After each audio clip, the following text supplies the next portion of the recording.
That's ridiculous. And That's impossible. It's not impossible. People have been answering it. They have? Yeah. Did they say me? I'm kidding. Yeah, they all said you.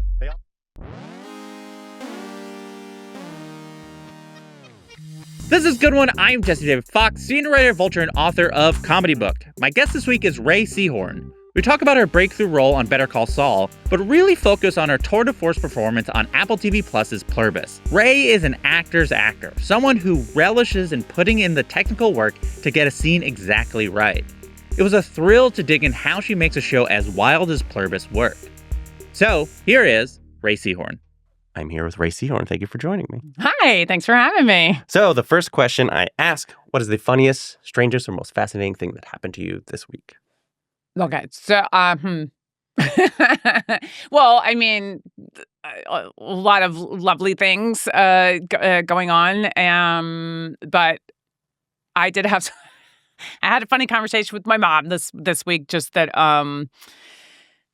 so she sometimes is the person that will like ask me for something where just when you thought like you had accomplished this thing, like, oh, I didn't know that would ever happen. What an amazing thing. Like she'll ask for something or I'm like, no, I don't have that. I have no pull over that. So she's really upset by apps that say like, this is free, but what it is it's, you know, it's a 7-day trial and then you sign up or you don't. I think 7 days is a long time to be able to try something out personally. And so there's some exercise app that she wanted to use that she heard about on TikTok or something. And so she was calling me very, very frustrated that it asks a lot of questions like your age and your height and your weight and all of this. It's one of the 30-day challenge type things. And she's like, but then I get to the end and it says like I have to sign up because after 7 days it's going to cost money, some minuscule amount, right? And I said, right, yes. And I'm listening. I'm trying to figure out like what's going on. And by the way, she had called me to congratulate me on some honor that I was getting. So I'm sure in her head, she's like, obviously she can tackle this as well then. And I said, yes. I go, so what are you thinking? Do you want me to try out the app? And she said, she goes, well, I figured you probably have somebody you could call because I want this to be free. It's just like, that's not a thing. Like it just. Do you think it's because your show's on Apple that she thinks like you have dominion over all phone related activities? Maybe, although I also think my mom's, she's the person you want in your corner if you do want to argue with customer service about something and you plan on just wearing the person down until they say yes, like she's your gal. Because when I was doing Better Call Saul, it was AMC. She called me once with there was like some kind of lag in her feed when she was watching it and she said, can you call AMC? Just like the general customer service line. I think it's admirable because it does reflect that, like, over the course of her lifetime, I imagine customer service has declined in such quality that she must imagine that, well, the stars, they have access to the real customer service. Yes. But probably not. We don't. I'm not sure who you call about a lag in Virginia's AMC feed. I'm just trying to think of the things that be like, okay, like, wouldn't my manager then have to, like, call, like, an executive there, and I don't know. Like truly. By the way, I just talked to her yesterday, and it's been 6 days since that phone call, and she still brought it up.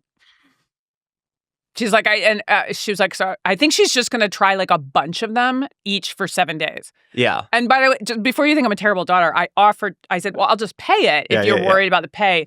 No, she wants me to make somebody make it free. The irony is, because arguably, if you wanted to, probably, if you knew the name of it and you said it, you probably could get through channels. I don't even think for her it is. Can you get a gift certificate for this? Because I thought about just lying and saying like, oh, I found somebody and they agreed, and then I'm paying for it. It's principle. Yeah. She doesn't even want. She's like, they said free. There should be a way to get to the free version. Yes. So anyway, that's great. I don't think that's fascinating, but I think it's fascinating. Funny. It made me laugh. Yeah, it makes me laugh. It's also like a good window into you as the person who studies human behavior and psychology. I do. See? So I think it is exactly what the question's designed to do. Okay. So I was thinking about your acting, and I came across a quote that I found very instructional. Vince Gilligan, co-creator of Better Call Saul, and now Pluribus, said you have a face like a Jumbotron. He did. Do you remember your first reaction to hearing that? I didn't hear or read wherever the press outlet was that he said it, but he told me right after. We were doing some press junkets and convened in a hallway as we, had come from separate rooms. And he said, he's laughing, and he was like, "I'm so sorry."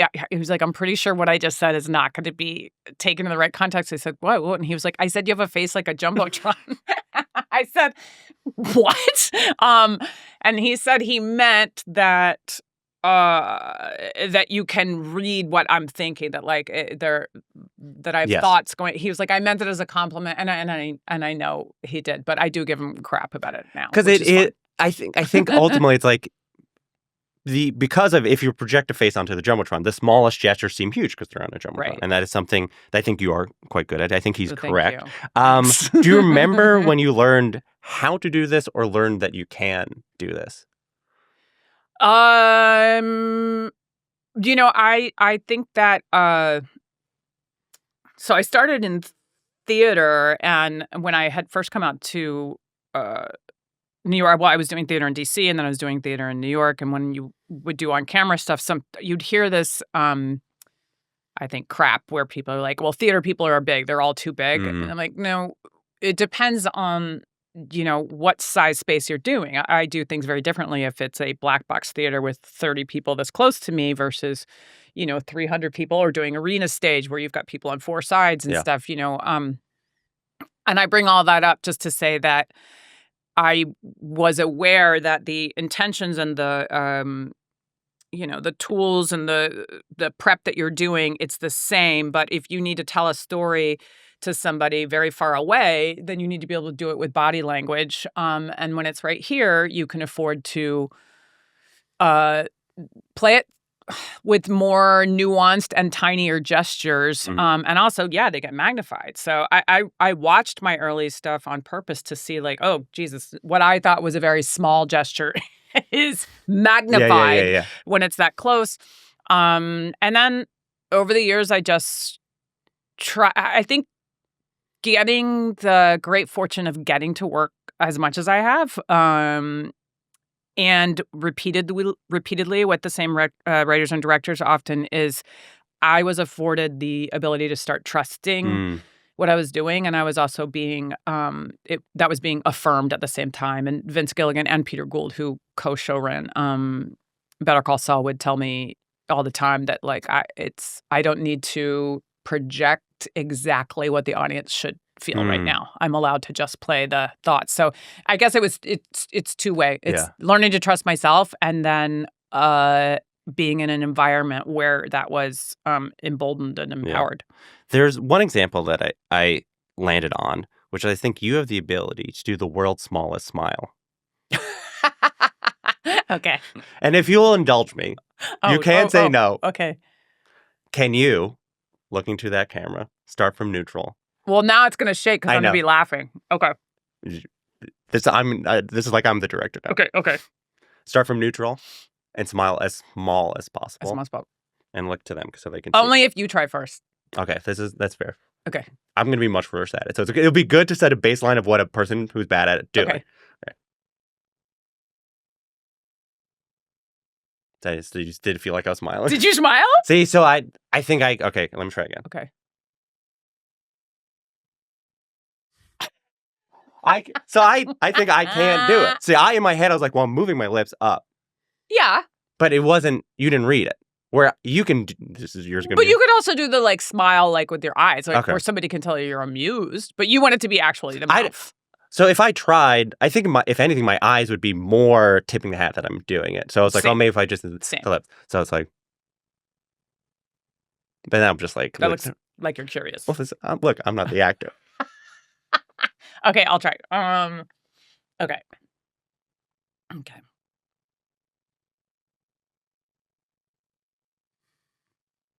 Was that it? Yeah. I mean, you did smile. I mean, like, it's immediately that, like, what goes through your head? Immediately, like, smileness goes through your Do you think be happy? How does it work? Well, that wasn't good because I was literally just thinking about technically controlling my face. But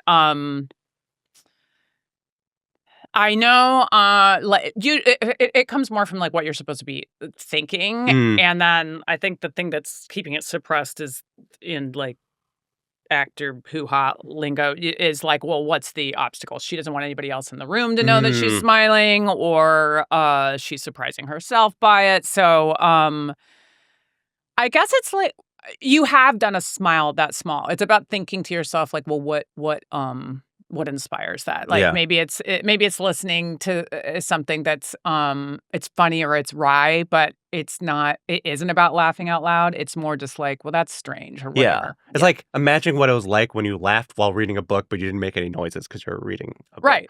But that would probably be even bigger if it was something that's making you laugh. Yeah, I guess something where you're like, you're right, it's reading a funny sentence. Yeah. And your brain going, this is a funny sentence. And your face smiles if they heard it, but is not laughing. Right. You're able to just sort of channel that. I mean, the thing, like you've read those things, right, about like microfacial gestures and stuff like that. I find that stuff fascinating, and we're all doing it.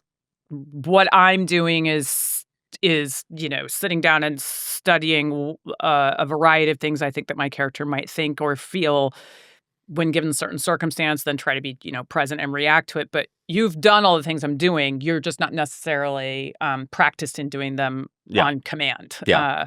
All the time. When you're reading a book or something, I'm sure you've had very tiny Yes, I'm sure someone was like, that person's smiling right now. But but you are on screen, so it's obviously being observed. And also, as you said, there's this sort of feedback loop where, especially now, Vince is like cast her and I'm shooting her, and all of it is so she can do this thing that I like that she can do, right? It's like there's a scene in the season of Pluribus where it's the flashback with you and Helen, and you're in the ice hotel or whatever. Yes. And the entire scene is you're complaining about being the ice hotel, and at the end, by the brilliant Miriam Shore, and you just have a New Yorker. At the end, you clearly are happy that you're in the ice hotel, but you cannot say I'm happy I'm in the ice hotel. Right. So you just are still not smiling, but you're like, she's smiling right now. She's so. Yes, and we had conversations about it because we will do multiple takes of different levels of smiling. As far as like, because we were creating a brand new character, whole cloth in Carol Sturka, and it was like, does she just not want her wife to know that she smelled like? But they have such a good relationship, and we knew that we had to make this very real relationship that. I think she does get why I'm funny, and she knows that I'm halfway kidding, but I'm halfway not, and I am a bit of a curmudgeon and a misanthrope and all of these things, but I was like, am I trying to hide the smile from her? And it was almost like one of those discussions where your partner can just feel it, that like, okay, I got you a little bit, but Carol is afraid to fully give in. Yeah. Because if you do, it'll be taken away from you, I think is where her mindset is. I bring up the smile because, in many reasons, we're here having this conversation because one time you decided to smile in a scene. So the story goes, the character you were cast to play on Better Call Saul was not necessarily designed to be the character it became, where you're a major character out there on the show. It's that early in season 1, there was a scene in which it is revealed that Jimmy, played by Bob Odenkirk, did a Saul-esque thing, and you smile a little bit at it. Yes. It was not, they did not plan the character to react that way to things. They see you smile, and they're like, oh, wait, she's not a scold. There's all this other things. What if she becomes essentially the backbone of the show? Can you, considering there was relatively little to go on in the pilot, like she has like a line, she smokes a cigarette, right? Can you talk about the work that you did to build to led to the moment where you then were like, well, I think she would smile right now. And they're like, wait, she would smile this right now. She's this person. Yeah. So, well, first of all, it was in the script. Yeah. She smiles and it says, I believe it said almost imperceptibly. Colin Buxey directed that. And we did probably 30 smiles. No joke. And I believe Jen Hutchinson wrote the episode. But she did tell me that I found out much later as well that they pitched that in the room when they were all breaking the story and just knew they could cut it if they didn't like it. But it was just a hunch of like, I wonder if there's something else going on there that she, meaning Kim Wexler, like enjoys what he's doing a little bit, or it could be in the flavor of has to admit that what he's doing is clever. It's just slightly within the bounds of being legal, but not ethical. Like or is it about her distaste for Howard Hamlin at that point? It's like anybody that goes up against him, then she finds that amusing. Like what is it? They weren't sure, but just that there might be this other side to her. Prior to that, I took what was in the pilot, and to me, yes, it was only one sentence, but I split that sentence with Jimmy. And so people that can finish each other's sentences have a relationship, like a deep, a deep history usually. Also, he says, I believe it's something like, couldn't you just, and I say, I can't. And it's about, well, couldn't you have helped me upstairs when he does the Ned Beatty, you will atone monologue? I can't. I was like, oh, this person has boundaries about work. We clearly have a relationship where you've done this before, and I always draw the line at work. So that says a lot about her. Yeah. It also says he takes a cigarette out of my mouth, takes a puff, and puts it back in my mouth. It doesn't say she's fine with it, but it also didn't say that she remarks on it. Yeah. So I thought this happens all the time. And also that's a level of intimacy, whether or not they actually dated or not, like that you would do that and not flinch. And then it says she turns and goes and writes the trash can that he has kicked on the way in frustration without looking at it, and gets back in the elevator. And I was like, so he's done this before. And I also am somebody that cleans up other people's messes without even thinking about it while trying to maintain my own boundaries. So that's what I started from. It's a lot. It was a lot. So to me, it was a lot. Yeah. In that one sentence. I imagine if anyone went back to look at that scene, they'd be like, this does not seem like there was a lot to go on. I thought it was a lot. And also I thought, who's that controlling of exactly how they speak and exactly how much they say? Maybe that person is that controlling about their visage and everything and doesn't want people to know what she's thinking. I didn't have a lot of contractions in a lot of the first couple of scripts. And I was like, who speaks that way? So I just kept adding another jigsaw puzzle. By the time I had the smile, it was another jigsaw puzzle piece. And fortunately, they thought that I would be a good cog in the wheel for the storytelling. Yeah. So that's how that started to grow. The sense I get is that for you, acting is like a manual process. It is like a thing you do. You're like, time to act, and it's like, it's not like homework, but you're like, there's physical things that must be done for me to like know what to do for this scene. It is homework. Yeah. How did that start, and sort of how did that your process then develop to be like, this is the way I'm going to approach it? I have a grab bag of tools. I don't have one particular method. There's some techniques that will come up over and over again. The like very basic. There's lots of different language for it everywhere. If anybody's interested in that, the book recently called The Method. It's about the history of the method. Really breaks down that like all contemporary American acting, post 1950s, it involves like an objective and an obstacle. Sometimes that's called the task. Sometimes it's called the action. A lot of different language, but that all falls within that. And so I have different versions of that. But sometimes it depends on the character. Sometimes it depends on the set, what I'm exactly pulling from. But I do a lot of text analysis first, script work, trying to figure out different choices, the different whys behind what somebody does. But my plan is so that then I can let it go when I get to set and hopefully have an architecture of a character that can react in real time to whatever my scene partner wants to give me. I don't like to, I try very hard not to formulate a performance before I get there. I don't find that to be collaborative or you're not gonna be like, well, this is the way this person speaks, I have to speak all day like this person. because I want it to end with me having this moment with the lens, which unfortunately some people do. Name all the people who do that.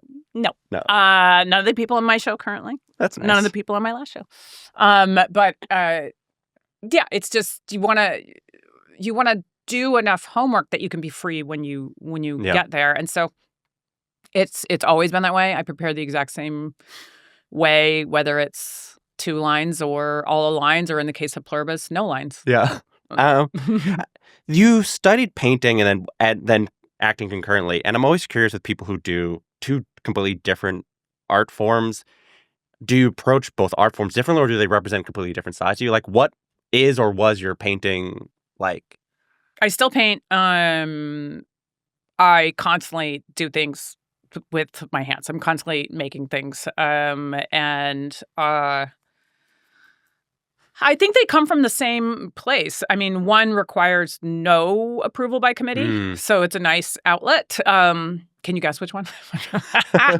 No, but it's something that I can do and feel like, because I do like process. Yeah. I like following instructions. I like understanding rules so that I then can break them. And it's why sometimes I'll do.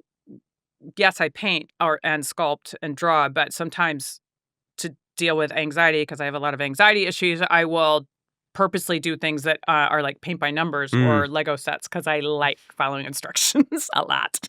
But I think they come from the same place. Yeah. And the process is similar. It goes macro to micro. What does the painting? Do you have a sense of, like, could you describe what the paintings broadly look like, or like in terms of? They're almost entirely figurative. When I'm painting, I would say it's abstracted figurative, and by figurative I mean specifically actually humans. I did a bird series for a while once that actually ended up in Kim's condo above her bed in Better Call Saul. But mostly people, charcoal nudes, and then when I paint them I tend to abstract the colors. They're not photorealistic. And what Lego sets do you build? I have all of them. Any of them. It's not like it must be. In my head, it's like I'm just imagining you like building a Millennium Falcon or whatever. I did help my son. One of my stepsons was building that stuff when he was younger. But I love them. Like, I recently bought the typewriter one, and I plan on doing that soon. Before that, I did the tuxedo cat one. Usually, I do buildings though. I really like any of the buildings. Why? But don't give me like a bucket and go like, just make whatever you want. That's not the purpose of Legos. No, you don't need that. You don't need that. I really would. You got to do like a tour of your Legos. There's one professional basketball player who famously loves building Legos. Like, that's what he spends his money on. And he did a tour with like giant, like thousands-piece Lego sets. My problem is where to put them when I'm done. Because I don't have the room to just display them, but it feels weird to just demolish them. And you wouldn't be like, you wouldn't be like a sand mandala where you're like, I built it to then destroy it and build it again. What is it, a sand mandala? Sand mandala. Oh, this is, I don't want to speak out of turn, but from one instance, there are Buddhist monks, who over the course of a week will build a mandala, which is like a design. Oh, yes. And then blow it away. And right. It's meant to be ephemeral. Yes. You wouldn't do that with Legos. We're learning about sort of how your brain works. But I'll give them away, knowing like I wouldn't want to get that set because like it's already done. Yeah. But some people would, I guess. So it was during the process of Better Call Saul that Vince Gilligan reconceived broadly the show that would become Pluribus to have a female protagonist instead of a male protagonist. But generally, how did Vince explain what the show was to you? And feel free to do it in a Vince impression if you'd like to, but you don't have to. My Vince, everyone who's been around Vince has a Vince impression. Mine's not good. I'm not good at impressions in general. But he didn't explain it. He told me, I wrote something for you if you're interested, which makes me laugh. And I said, oh my God, well, I think I literally cried. I couldn't believe it. I mean, it's just, it doesn't get better. But then he said, I'm not ready to share the script with you. And I don't really want to pitch it. I kind of just want you to like read it and see what you think. And I said, okay, great. And he's like, but I'm not ready to send you the script. I said, okay. He's like, well, you can wait till you read it to tell me yes or no. And I was like, don't worry about it. I said, yes. But then when I read it, I had what I would presume is a similar experience to the audience. It was just like, it was crazy. And the amount of his scripts, if you have not read them, I hear that some are published from Breaking Bad and maybe some are from Better Call Saul, but they're so much fun to read. The what I think is normally called considered like the action lines that say like she exits the room, like the sort of technical logistics in a scene. Sometimes it'll be camera angles as well. Has a point of view in it that's much more narrative. They're like reading really fun novels and short stories, and so there's a pacing and there's humor in it, and I could tell like he's playing with a lot of different tropes that he keeps turning on their ear, because it's like, oh, it's a zombie movie? No, it's an apocalyptic movie. What's happening here? And then there'd just be this twinkle of very dark humor because he's a very kind man, but he has a dark sense of humor, which you can probably see. Sure.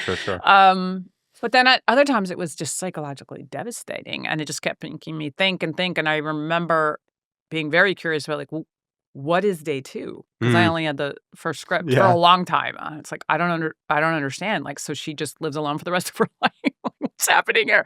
And then I kept getting surprised over and over and over by where it was going and how funny it could be. A lot of the humor that we found in the moment, and he told me that he really wanted to play with tone.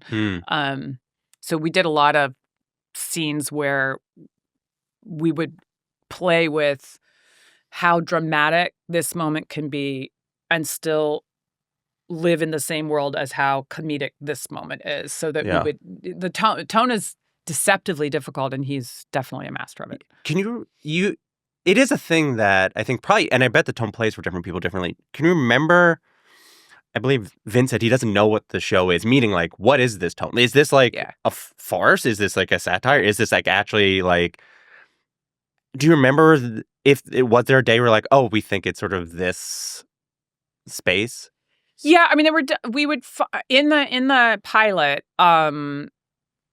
There was stuff going on where, and it was just wrenching. The scenes, trying to resuscitate my wife and then realizing that I've lost her, and physically difficult night shoots, freezing cold, dragging bodies, and all of that.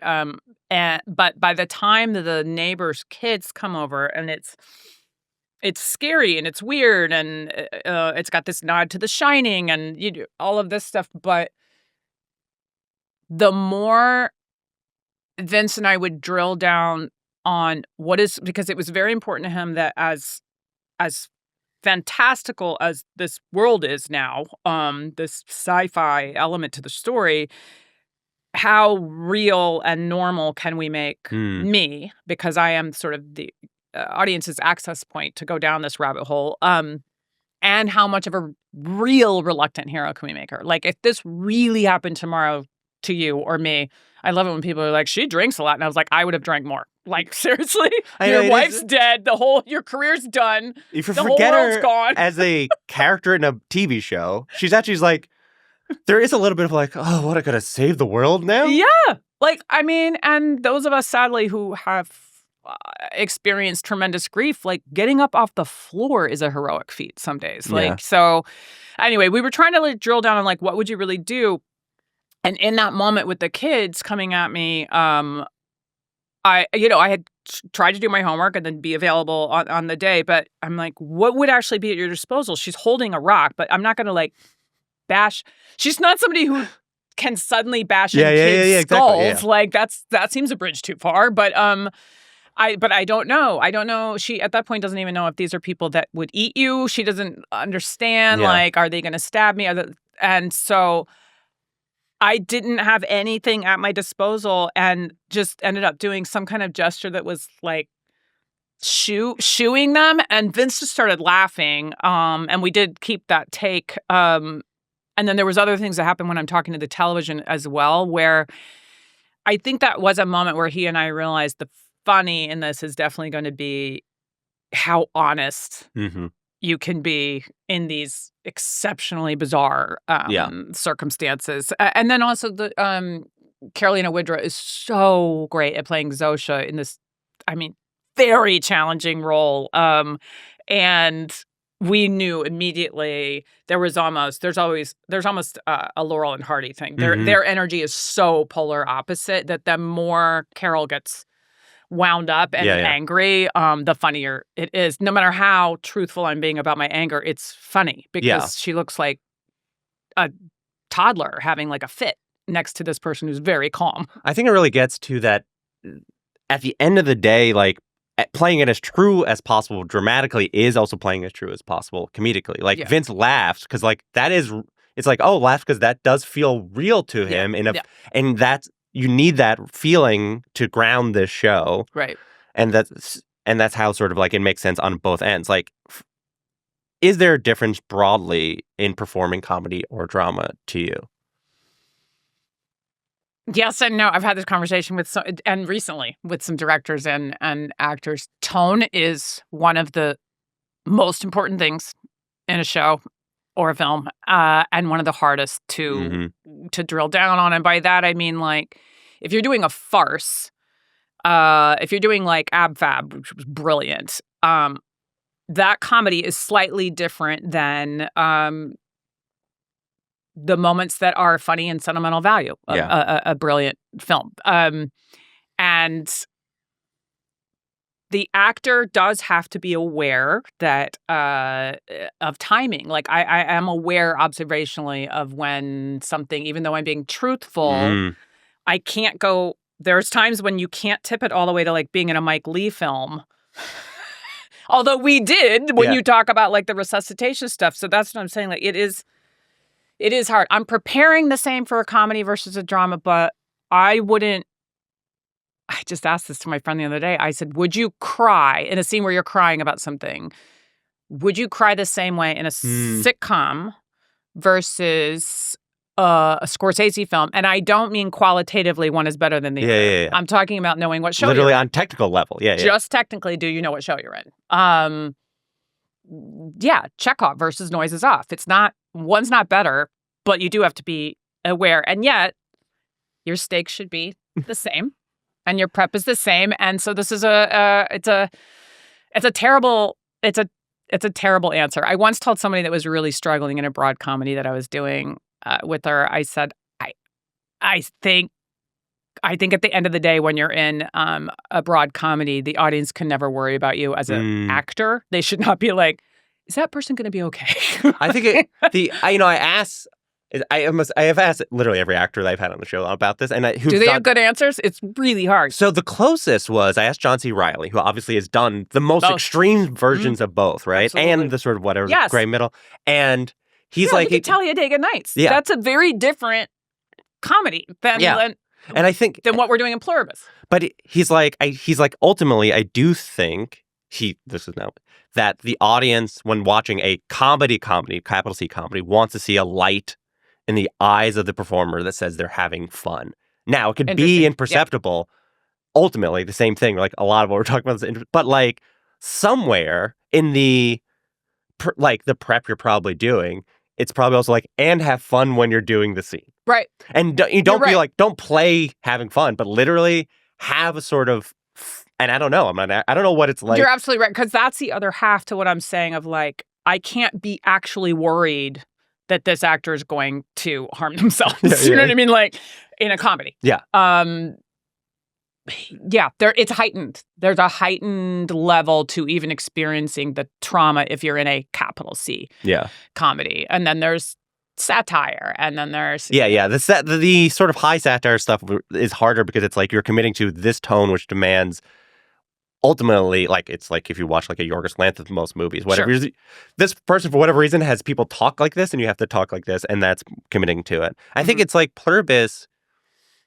I come to most things because my perspective on like most filmed art is comedy first, so it's like it plays like a comedy in a lot of ways, and especially like modern comedy that I like. If this was a play, it would be, I think, described as a comedy in the tradition of like Waiting for Godot, whatever, is like considered a comedy. True.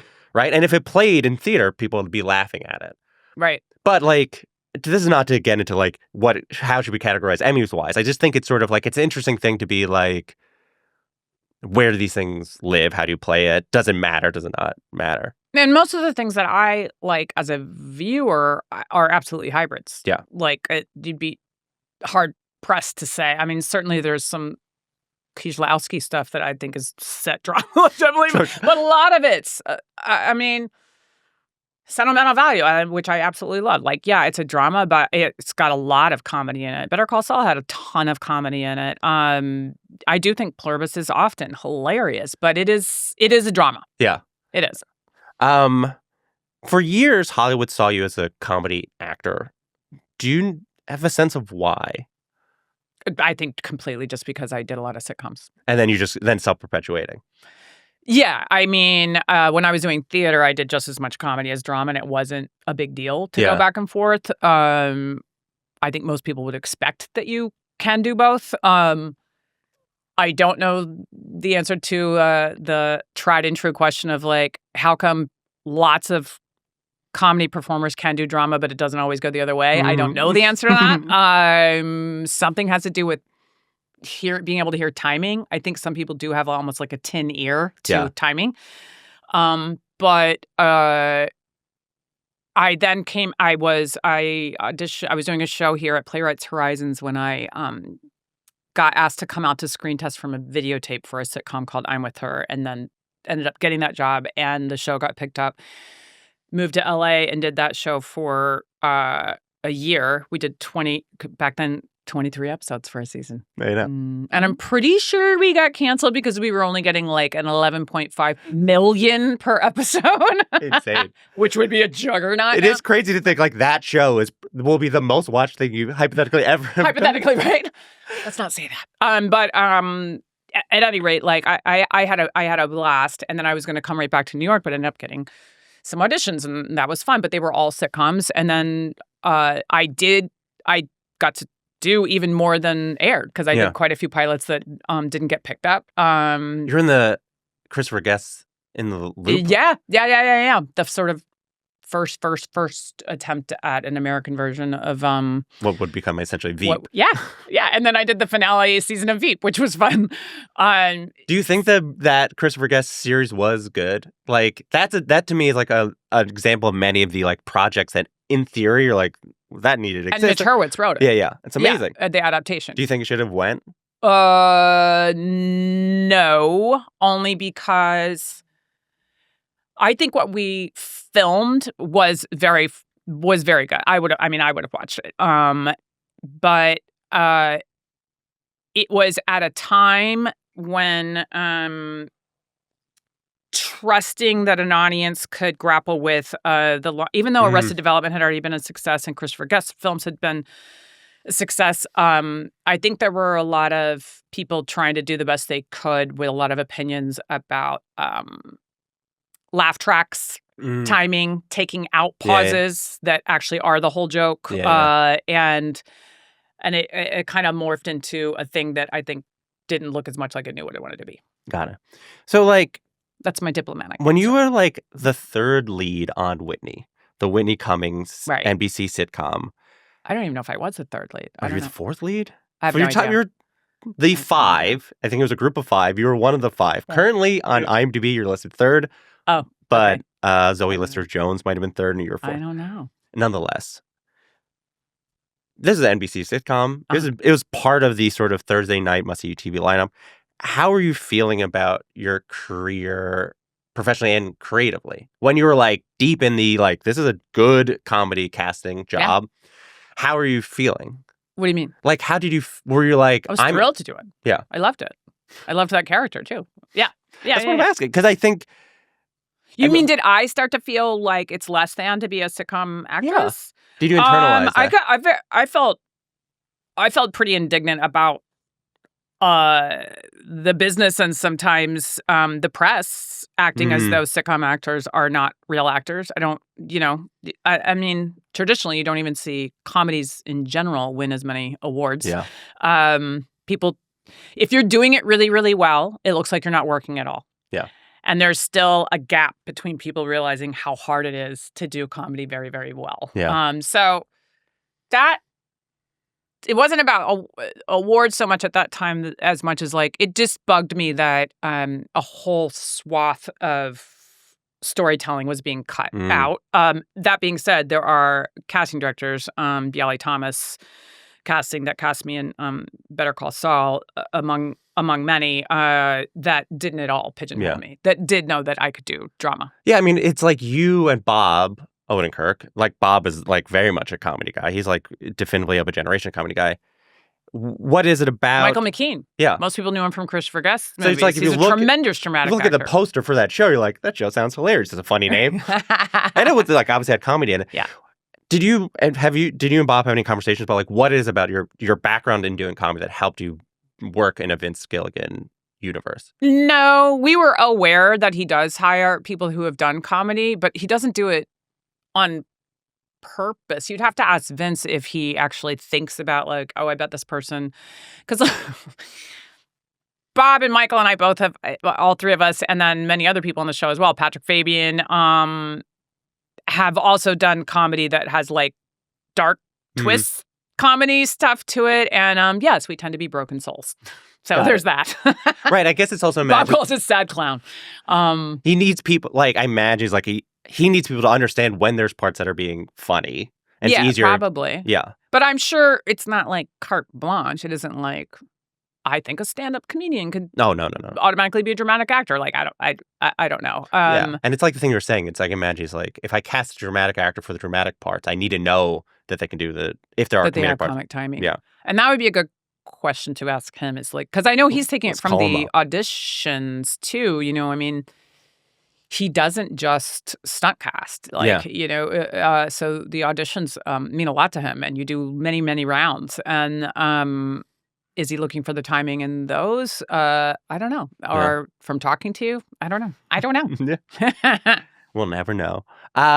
So there was a lot of speculation about what Pluribus is about. More than I even realized. When I spent time it's like truly a lot. Any other noun, you will find people like why Pluribus is either an indictment or support of whatever ideology. Sure.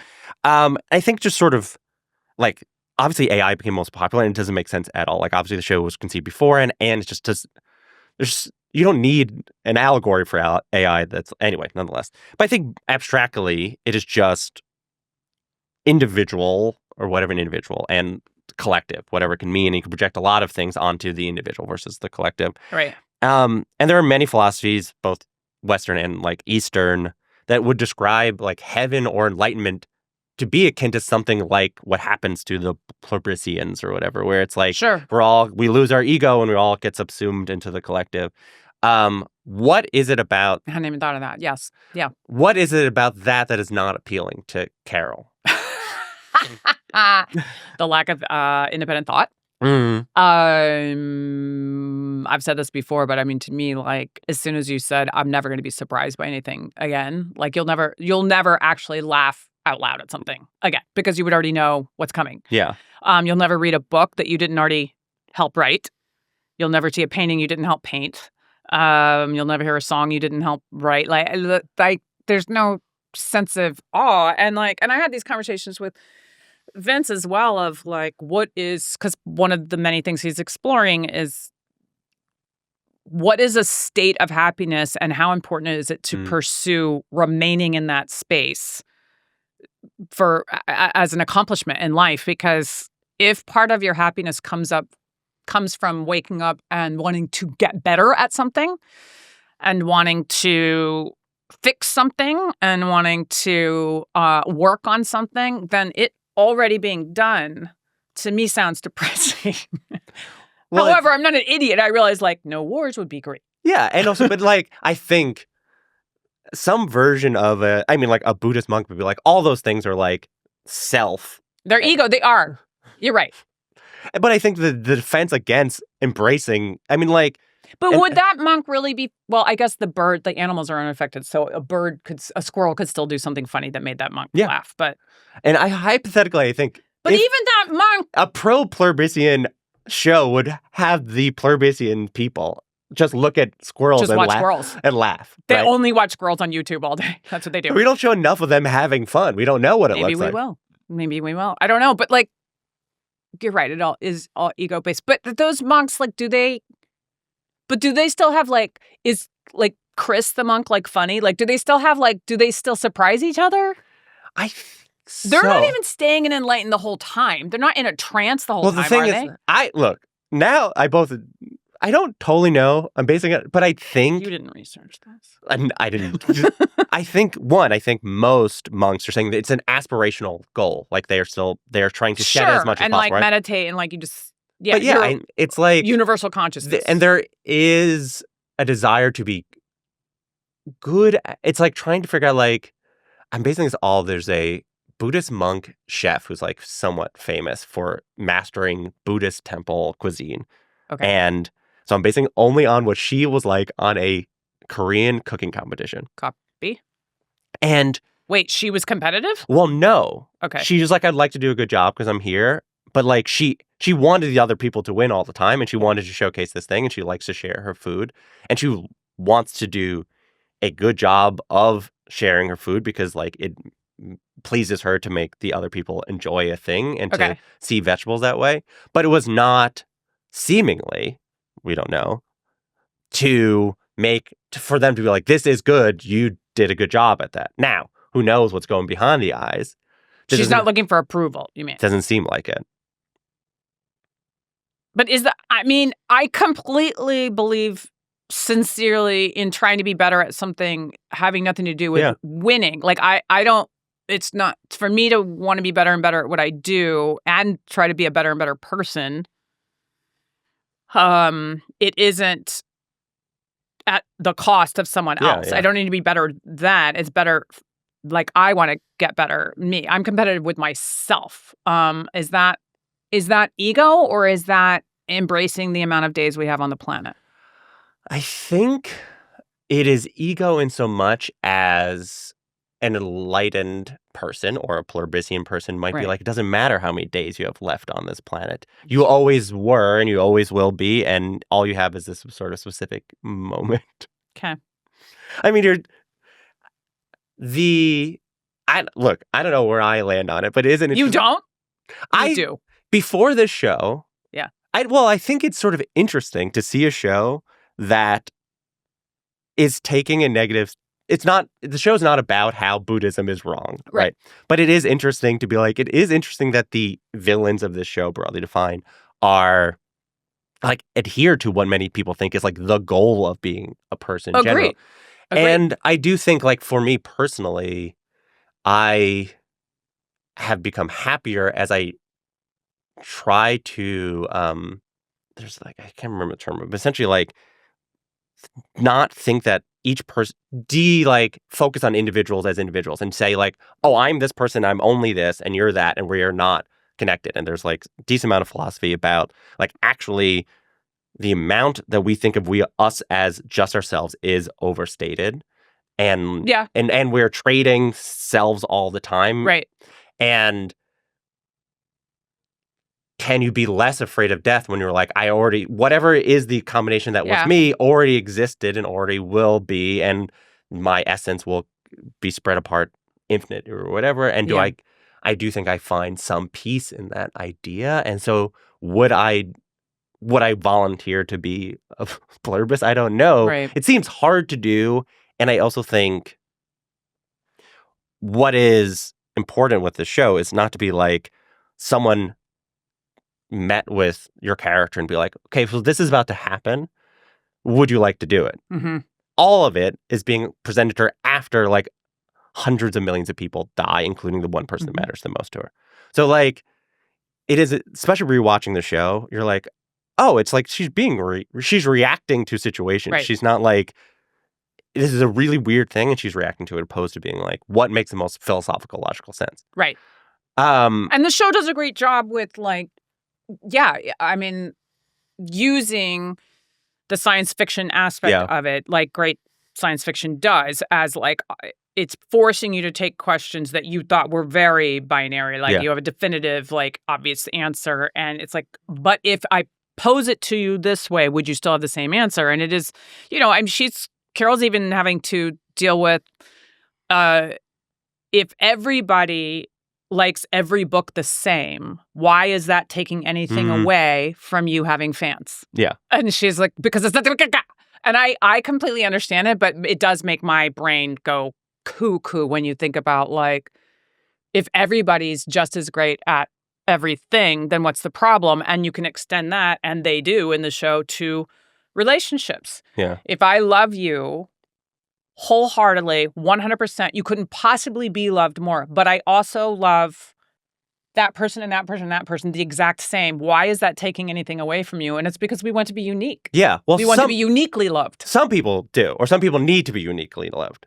I'm not saying I don't. I think most people do. But like, there are people in polyamorous relationships. There are people that don't, for sure. That just like the idea, and the same thing, like, it's interesting because it's like the show's, that's one version that they're expressing, but like, her need to have art have hierarchy is a social construct of the last however many years. Like, it wasn't always... There are even very left-leaning artists among like my group that would argue that the hierarchy has major problems. Yes. So it's like, but this is a person who sort of needs these things. I think the thing that I picked up on that I didn't really remember when I watched the first time is she was sent to conversion therapy. Sure. Right? So it's like, it's not your whatever religious trauma is not built in. It's not a major part of the character in terms of the text, but it's like pretty early on, she was sent to a manifestation of an institution that was harmful towards her. So she's like, cool. Supposedly well-meaning people saying, I actually know better than you know about yourself, about what would make you happy. And so that creates a sort of skepticism of an institution that's sort of built into the character. How much do you generally care personally about the sort of mystery element of the show? You mean as far as like what is this show about, or no? What is like what is the thing, and like how's it going to work? Vince has said over and over, and I am totally on board with this. Is that he said it's not a mystery box, which I think is the new term for show. He may or may not really delve into explanations of like the how. That's not what the show is about. That's not. And he was like, I feel bad that if we're going to disappoint, but if that's what you're waiting for, or them to like rip off masks and they're secretly this and there's answers, that's not what the show is. I have the pleasure of playing somebody who has no idea what's going on, and so I don't have to. Yeah. And it's better if you don't know. Also, like, they explain a good amount at the beginning. You're like, it's like a code that teaches people how to do like this thing. And Zosha at one point says it has something to do, like it works similar to radio frequencies and stuff like that. I mean, yeah, they made it up. I'm not that concerned with that. My brain space is all taken up with like the much bigger questions of human existence and humanity. The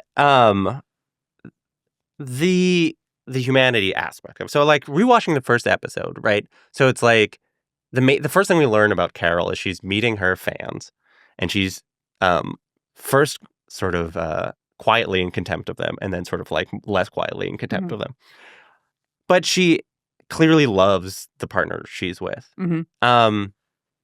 And I think like rewatching, you're like, okay, this person, this sort of like collective acceptance does not matter to her. And like seemingly if she has whatever hole in her is like for a person to sort of a romantic partner, I think Freud might say a motherly figure, considering that what we learned. A what figure? A motherly figure. Okay.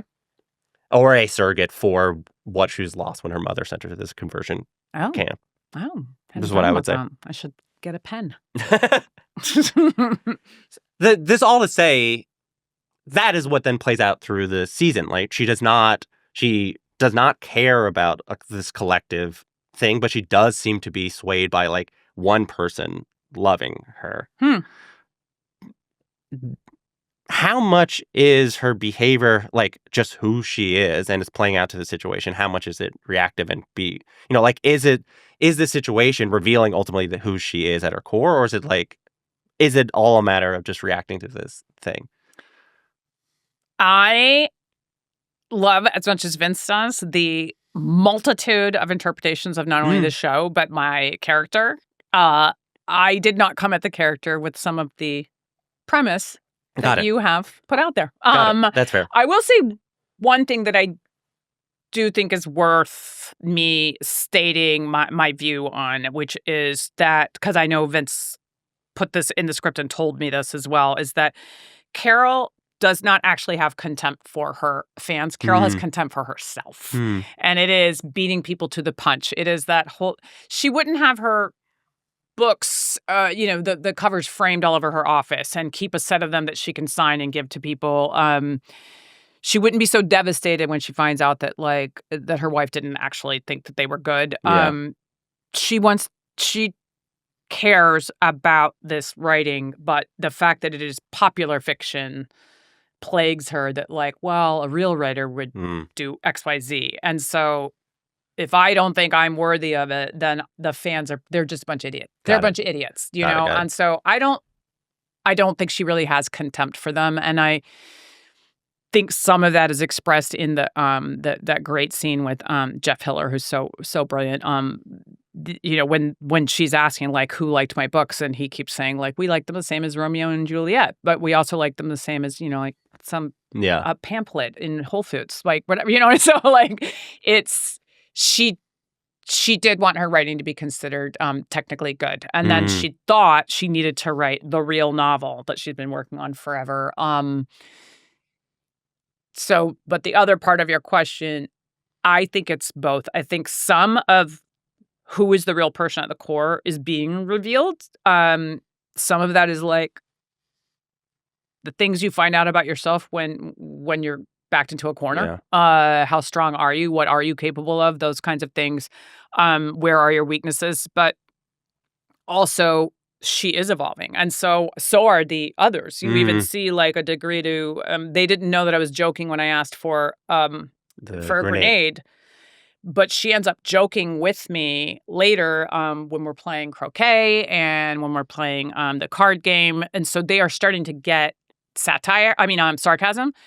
So they're evolving. I do think Carol is also evolving, but it's under a very strange set of circumstances. Her choosing to live somewhat self-delusionally by being in love with this person that she knows that can't be real. The alternative is, would you like to die alone and never speak to anyone ever again just watch Golden Girls on your couch until you just turn to ash? So, and you know, and she's been put through this horrible period of isolation that drove her pretty crazy. I think she's definitely been tested on like, you like being alone? Let's see. See. So I think there's both. Do you think if Helen survived and was Pluribus, Carol would have gone along with and joined her? I've thought about that, and I've been asked about that before because Helen was turned right before she died. Yes.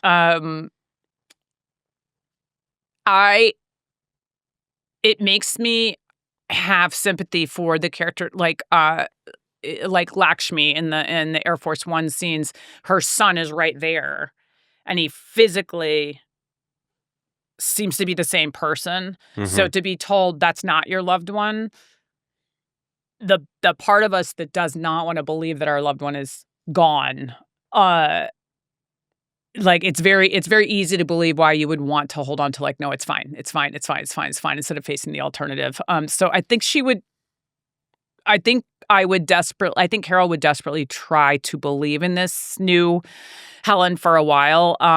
But I think that in the end, Helen was one of the only people that gave her shit too. Yeah. And so I think she would still be fighting for that independent thought. I think she would ultimately be still just as angry. I believe is you're reading one of the scripts and you're sort of caught up on the question of like whether or not Carol was an alcoholic. Like you're just reading it or a drug addict, and you're like, oh, if this is the case, I need to sort of think about her differently. And there's elements where someone might be like, oh, there's the breathalyzer in the car thing, and then there's Helen has the sensor, and seemingly she has done heroin before. And college though, it was college. I'm not judging this person. I'm just curious what the conversations were like with Vince being like, oh, if this is an element of the character, how they would change, and how she will react to all of this change. Right. Well, I just asked early on in the pilot when I read, you know, the breathalyzer scene and all that. I just asked early on, like, do we plan on doing a very intricate portrait of alcoholism? Because I just want to.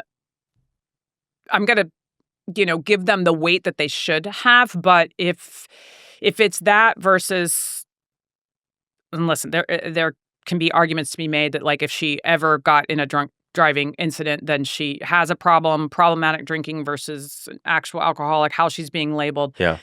I didn't know. Are we getting into that? Do I need to start like investigating that, thinking about that, giving that kind of weight to scenes? And Vince said, no, she is self-medicating. She's not doing a good job regulating it at times.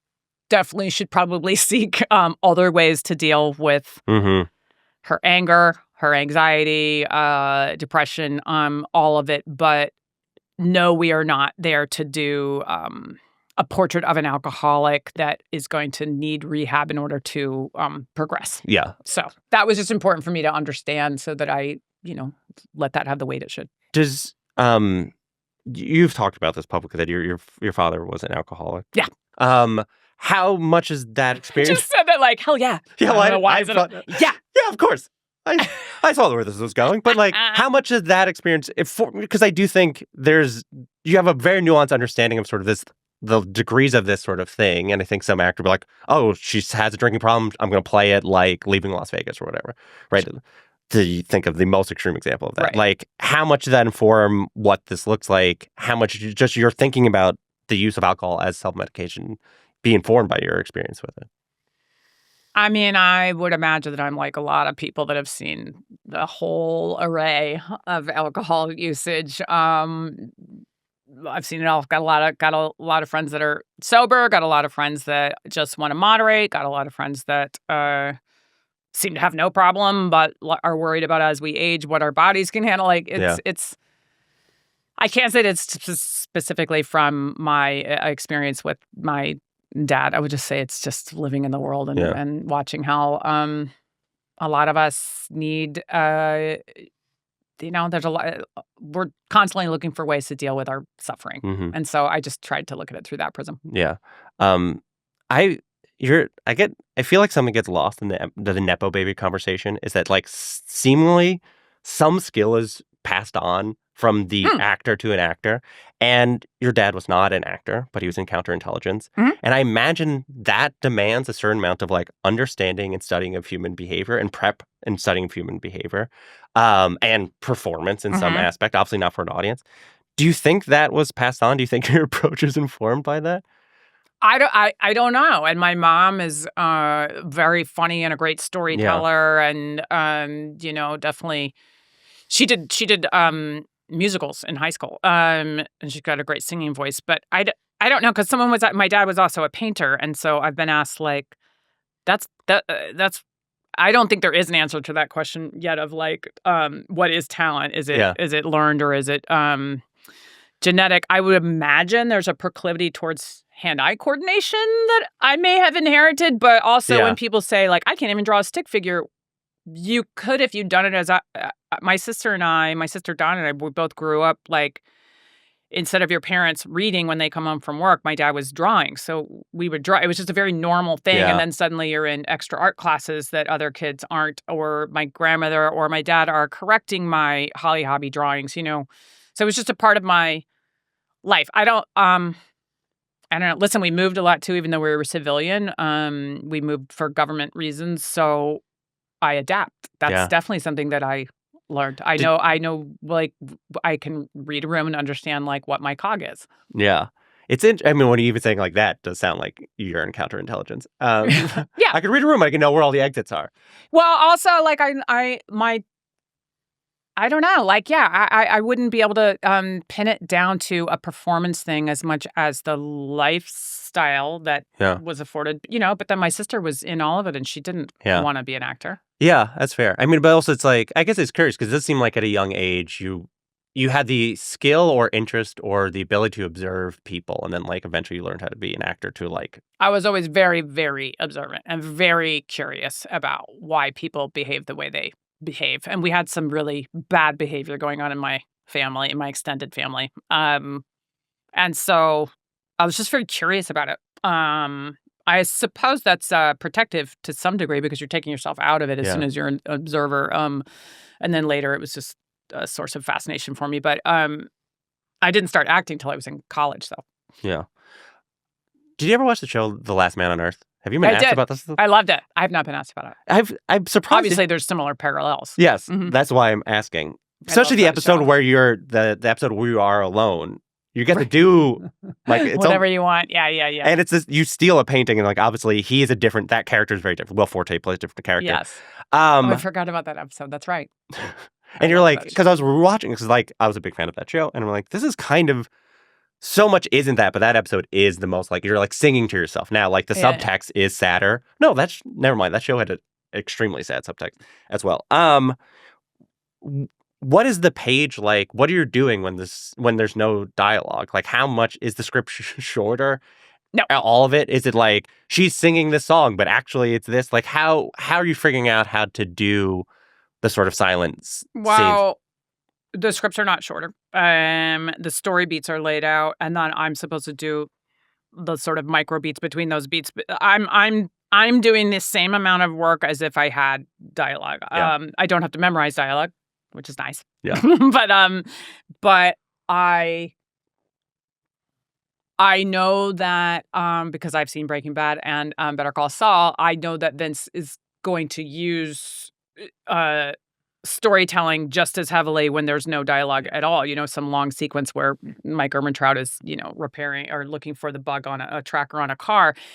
He's advancing plot through character, and he's advancing that through like a task. And it is going to come down to like the minutia that is important. And so I'm looking at, a scene where even the scene where I in the pilot where maybe it's episode 2. I think it's episode 2, where I wake up and then eventually go and get a blanket. I'm going to bury my wife. I'm looking at it thinking like, okay, they've written that she wakes up on the floor with still holding a cocktail glass with a bottle that's almost empty. That's definitely a very certain way to fall asleep and a very shitty way to wake up. And all of these things have happened. So you wake up and I'm then, making notations of what would be the first thing that you thought. Well, first of all, you'd wake up with a massive headache and probably pretty sore if you fell asleep that way on the floor. But the very next thing that would happen would be, is this all a bad dream? I think we've all had those moments where you're in that state of suspension for a second. And unfortunately, then you're like, nope, this person's really gone. And so it was written that she's laying near me, and we definitely framed it so that that's the next thing I see. So then where do you go from there? How hard is it to get up off the ground? What is this blanket? I started thinking about like, why would it be important to me, and who gave it to her? Why does it live in this chest? Do we normally use it? Does it smell like my wife versus smells dusty, but whatever. And then I'm working with my ace camera crew too. Like I'm never alone in scenes. I've got like 200 people that I'm doing a dance with. And yeah, you're just taking that step by step. And then when you show me outside, it's like, okay, well, what didn't we see? Like I need to write all of that out of like, how hard was it to wrap that body in that blanket? How hard was it to get it outside without banging her into a wall? How exhausting was that? Are you ready to dig a grave? It's just like you just take those things beat by beat by beat. So yes, it's written what I'm doing, and then I need to decide the why. Yeah. One of the other interesting challenges, you have to act with your scene partner. They're hypothetically 7 billion people. Right. I want to ask you about a specific scene. This is a giant spoiler, so if you are watching or listening to this, please skip ahead, let's say 3 minutes, because it is like one of the biggest spoilers you can for a show like this, which is, so it's the final scene with Zosha from the season where you're like in the ski resort and you're as happy as you possibly can be. And, you're essentially talking through the sort of conceit that's set up earlier that they can't turn you without like essentially harvesting your stem cells by doing a huge needle. And you are slowly realizing something that was set up earlier about it. And then this is a huge spoiler, which is then you have to then realize it was the eggs that you... Right. And that they have them. There's a million ways you could... There's a million ways in so much as like microseconds of how long you pause before you say the eggs and what face you're making. And I will say, rewatching it is funny that they shoot you super close up to camera. Down the barrel, yeah. They're like, Vince Gilligan's like, time to act. this is what we're paying you the money for, is to be acting. Nobody said that.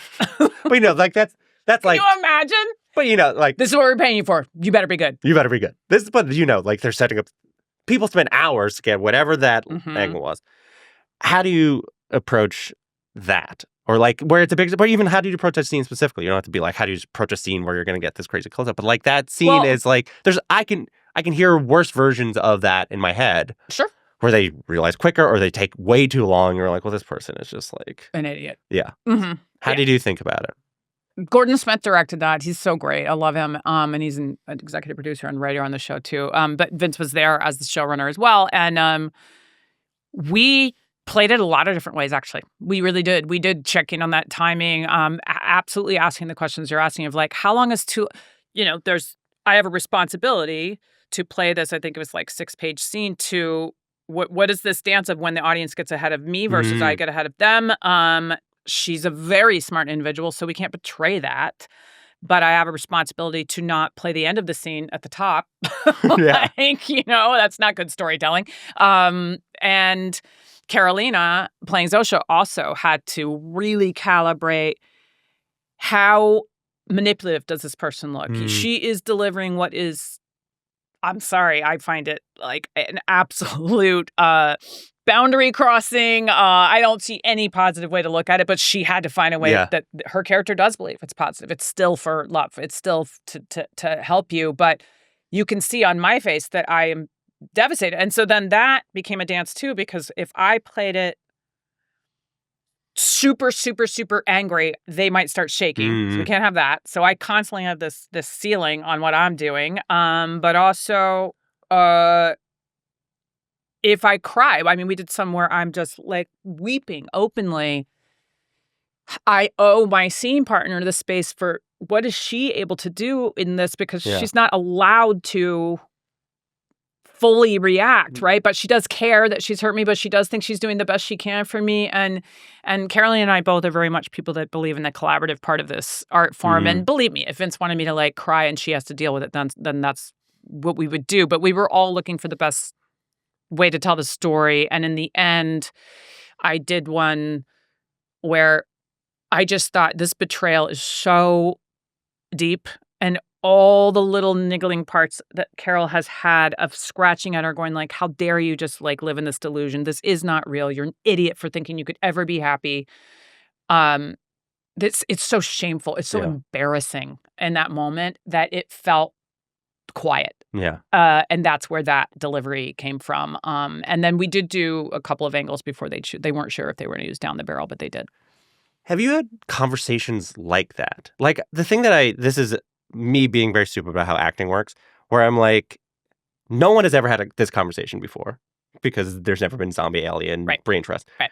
Do you go, what's my conversation I've had like this? Or are you able to be like, time to just imagine the world of zombie and have to play the truth to that? Like, how does it work? Have you had this conversation before, but the word's different? Like, if you watched this scene and didn't know what they're saying, you're like, this seems like a breakup scene. It's just different because... Yeah. You do what's one of the ways...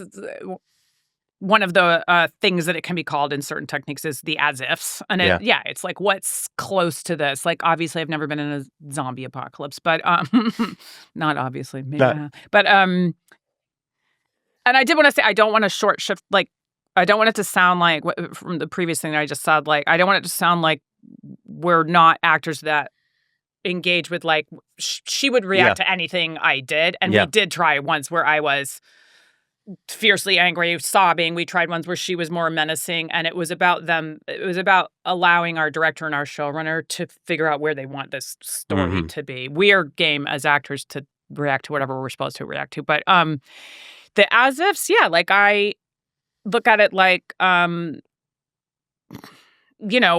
you ever had somebody steal your eggs because they think it would make you a better person? No, I haven't. But I've had both senses of betrayal as well as horrible embarrassment that I let myself believe that someone thought this thing, loved me,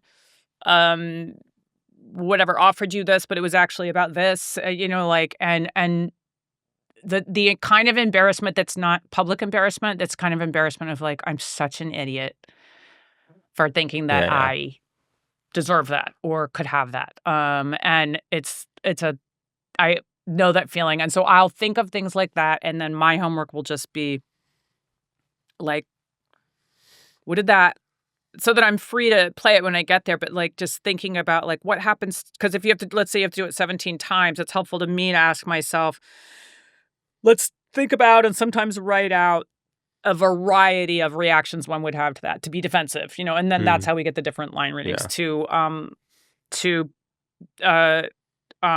minimize it. Yeah. Not a big deal, whatever, to laugh it off. And then also like in your body, like what does that kind of embarrassment and shame feel like? Sometimes it feels like your ear's getting hot. Sometimes it feels like you're going to throw up. And if you have those things ready to let them happen in your body, then everything you do, trying to speak, trying to breathe, gets affected by that. And so that's where I'll start from.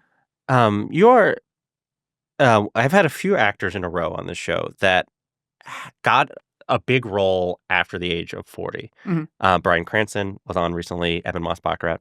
And they both sort of resented the big break narrative that like gets thrust upon people. We're like, you were this bum, and now you got, right? I mean, for Bryan, same thing, both happened. They both were like, I had my dream career. You just didn't know I was doing it. I was curious how you felt about it. Like, Better Call Saul was a more publicly aware role, but you were working quite consistently before that. Mm-hmm. How do you think about that narrative as it relates to your career? Yeah, I mean, they're not wrong. Like, because they both were doing great work before they had these big roles. And the thing you want to be careful of is like the work wasn't. It's not categorically better work just because it's more popular or the critics like it better. And it's a freaking brass ring. Or the gold ring trifecta. I don't know the right metaphor. Like if you manage to do great work that people are watching, that critics like and fans like that's a really hard thing to pull off these days. So there's great fortune in that. But it's also like you don't want to shit on like the other work that you've done and the writing that those people were doing. And also I have to question, like, it depends on when people are like, do you feel like you've made it? I'm like, it depends on how you're defining that. The first time somebody paid money to see me act on stage, like I was like, I made it. And then like becoming a company member at Woolly Mammoth Theater in DC, still one of my proudest moments. Quitting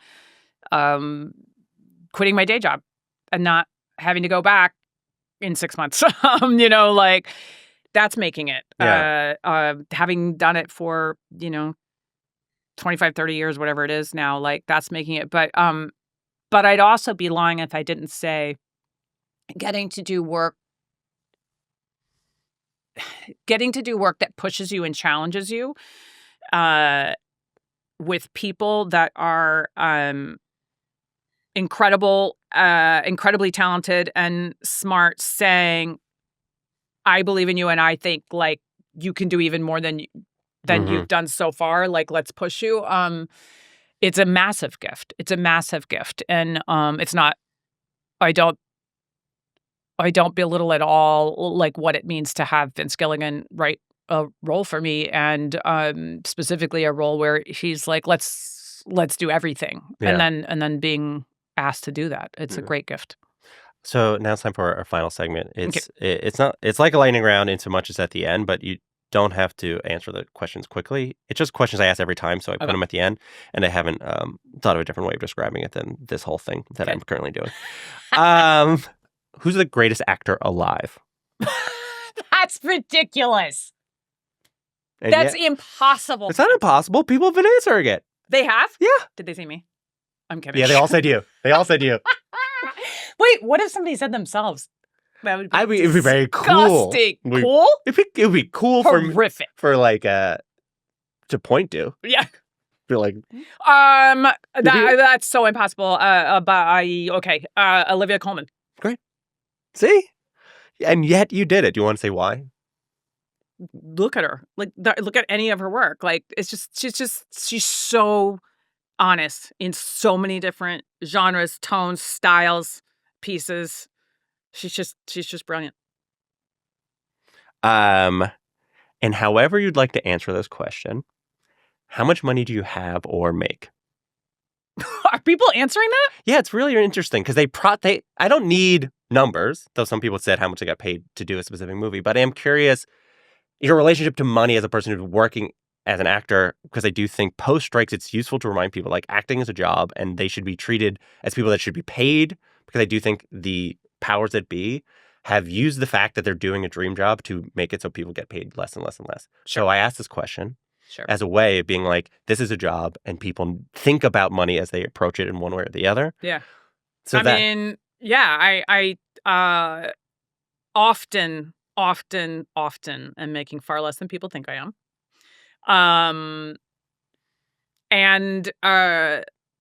But Apple's been great. AMC was great. I'm not saying like it's anybody's fault. It's just like I think everyone thinks everybody's making $1 million an episode because those are the articles you read. Yes. And we're not. We're not. But also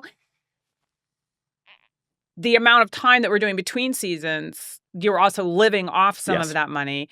Or you did one thing that paid really well, a movie or a series, and then you really wanted to help greenlight 3 very, very tiny things. And those could be as little as scale and sometimes experimental SAG contracts that's beneath that. So you're constantly living off your savings and, helping other people that are in trouble. And it's just, it's not what people think it is. And you do have to have an eye towards money. And I'm lucky that I have been able to, for quite a few years now, balance out what saving when you're paid well to deal with when you're not. See? It's a great answer. Do you have a favorite joke? Like a joke? I'm not a joke person, but I do. Sometimes people just know jokes. I still laugh at my friend Laura. She told me this long joke. It was like, oh my God, this has to be 20 years ago. And I don't know why it still makes me laugh, but it's like, it's a very long story of Jesus on the cross. This is terrible. Like whispering, Peter, and he's up on the cross, and like all the apostles are coming, and people are like, "Yes, my Lord." I'm telling the joke horribly. But they're trying to get Peter to come, and they're like, "He's just calling for you," and they're like, "What can I get you? What can I get you?" And he's like, Peter. Peter finally comes, and Jesus says, "Peter, I can see your house from here." So dumb. That's awesome. I don't know why it makes me laugh every time. I love it. I'm so happy I asked. Last one. Can you think of the best time you bombed? Or a time, it could be on stage, or it could be like you went to set, you're like, this is what I'm going to do, and it was a huge swing and miss. All the time. And it is really great on Vince Gilligan and Peter Gould's sets that you learn very quickly you actually can bomb and it's going to be okay. We're just going to think of another way to do it, because that empowers people to take risks instead of just doing their best B game. Like, just go ahead and try it. It's fine. If somebody else has an idea and like you're like, okay, well, that didn't go well, like you move on. Can you think of any big swing you took? Trying to think. Well, I did. I don't know if this is why they got it. The scene where I'm on Truth Serum on drugs in Pluribus, there are hours of takes and pieces that I did that were not used. And one of them is singing Melissa Etheridge's "Come Through My Window" like full on. And I did debate, like, because I can sing like if everybody's drunk in a bar and do a cover with somebody, but I'm not a trained singer. And I was like, should I purposely make it bad? Is that funnier? And then I'm like, but she's on drugs and she's alone. So we've all been alone where you're like, I'm doing this. I'm belting it out. And so I went for it, and it wasn't used. I don't know. We don't know why. I might have bombed. I don't know. That sounds like it's possible that you did. Possible. Thank you so much. Yeah, thank you.